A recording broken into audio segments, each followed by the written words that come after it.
मैं कोई टिप्पणी नहीं करना चाहता, कर भी नहीं सकता। कुछ लोगों ने संसद की समिति के में भी इसको उजागर किया है, कंप्लेंट की है। पक्ष या विपक्ष की शिकायतें हैं, इसको कैसे सुनना और जो इस तरह के मास प्रोग्राम है इसको कैसे डील करना, वो संसदीय समिति ही बहुत सक्षम है। चले, इसमें मैं कोई टिप्पणी नहीं करना चाहता, कर भी नहीं सकता। संसद की समिति इस पर काम देख रही है। कुछ लोगों ने संसद की समिति के में भी इसको उजागर किया है, कंप्लेंट की है, ऐसी मेरे पास जानकारी है।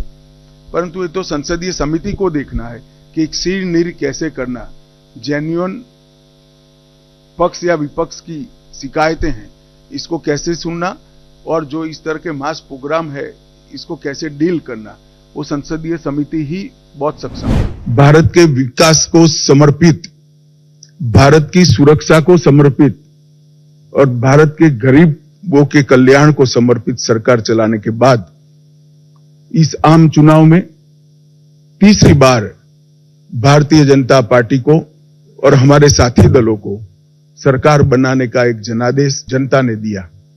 इसके परिणाम स्वरूप 60 साल के बाद पहली बार कोई एक नेता तीसरी बार अपनी घोषणा के साथ देश का प्रधानमंत्री बनकर देश का नेतृत्व कर रहा है।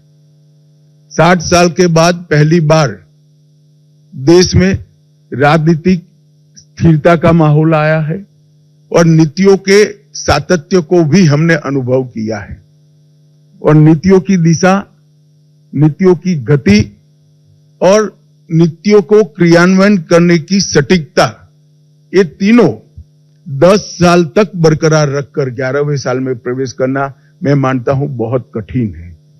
दुनिया के कई देशों में भी देखा गया जहां एक प्रकार से वाइब्रेंट लोकतंत्र है, वहां पर ऐसे बहुत कम ही उदाहरण दिखाई पड़ते हैं और इसका कारण है कि इस 10 साल में देश की बाहरी सुरक्षा, देश की आंतरिक सुरक्षा और देश की रक्षा प्रणाली, इसको मजबूत कर एक सुरक्षित भारत बनाने में नरेंद्र मोदी सरकार ने बहुत बड़ी सफलता मोदी जी के नेतृत्व में प्राप्त की है।